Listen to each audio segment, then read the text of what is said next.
What's up, y'all? Welcome back to the series. Today we're talking about wet into wet. Now, you may have heard of watercolor's magical moment for wet into wet, but why is it that sometimes this magical moment doesn't always work? Yep, you heard me right. Sometimes it doesn't work. But why?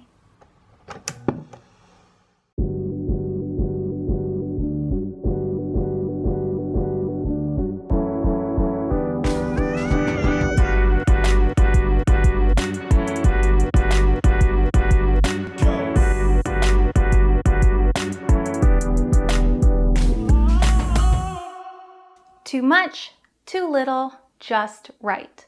For a moment, take a journey back with me to kindergarten and recall that famous fairy tale of Goldilocks and the Three Bears. Remember how Goldilocks broke into the bear's home and rudely invited herself to try the bear's three beds, almost as if she was like at this mattress store. Do you recall how one of the beds was too fluffy, one was too firm, but the other was just right? Well, the same is true with watercolor.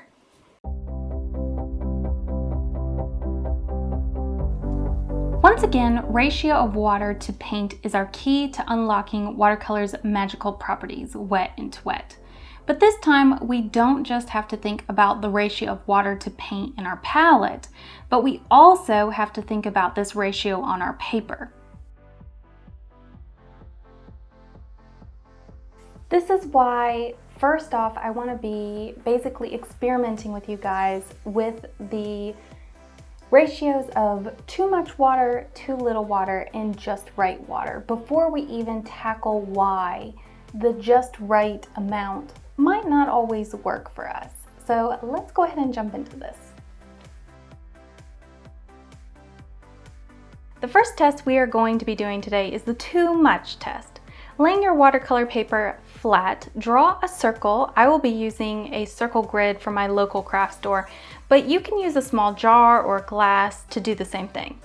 Then you need to oversaturate your circle with water like so. You should start to see a slight dome appear just above your paper. That means your paper is about to hit its max.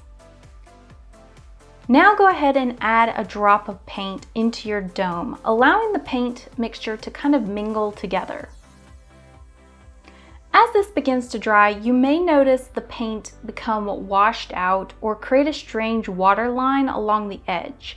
This is a result of the paper being too overpowered with water to allow it to adhere to the paper.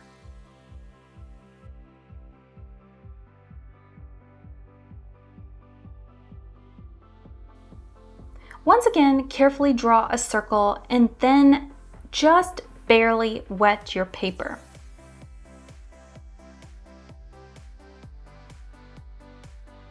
Once again, quickly add your paint to the circle. You should already see a pretty big difference between the first circle that we did and this one. This paint mixture should dry rather quickly due to the limited amount of water on your paper. But I also encourage you to look for kind of these dry brushing effects and even the appearance of sometimes a gator texture. This once again is due to the lack of paint adherence to the paper, but this time it's due to not enough water. Test number 3, look for the sheen or the just right moment. In this test, we will be creating that somewhat in-between moment for watercolor, sometimes known as the magical moment of watercolor.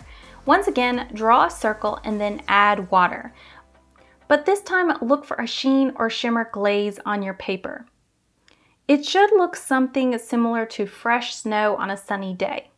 This is known as the magic moment of watercolor. Basically, your water mixture is wet enough to allow the paint to move freely, yet still limited enough to give you a bit of control of your mixture.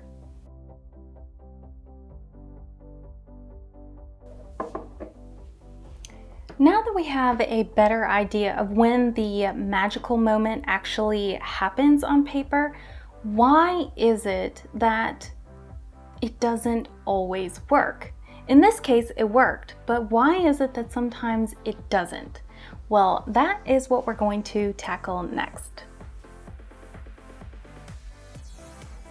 Well, when working wet into wet, some paints actually work better with more water to achieve that desired result, and yet others actually work better with a little bit of less. In the exercise that I'm doing right now, you might have noticed that the watercolor concentrates, which are highly saturated watercolors, actually work a bit better with more water. Yet some of the pan paints, not this one in this exercise, but some of my pan paints, actually they work better with less water sometimes. So basically what I'm saying is, similar to Goldie and the Three Bears, each one had a different preference of what bed they liked. The same is true for your pesky little watercolors. Some will prefer more water and others less. This is why artists experiment with their colors and their paints on a scrap piece of paper before even laying it down on their illustration. They are not just trying to figure out what color hue is best for them, but also if the ratio of paint will work well in their composition. Basically, you should always be testing, experimenting, and pushing the boundaries of your paints in order to understand them better. And that is it for today's topic. I hope you enjoyed this video and perhaps you learned something new. If you want to keep up with me and learn more about watercolor, make sure to sign up for my newsletter. The link is provided down below. And if you like my style of teaching and want to actually paint a full illustration and kind of get away from these little tips things, I actually have my first watercolor course out, and it's basically where you paint a full watercolor poppy. So make sure to check out the link below for that as well if you are interested. As always, y'all, it's been a pleasure, and I will see you next time.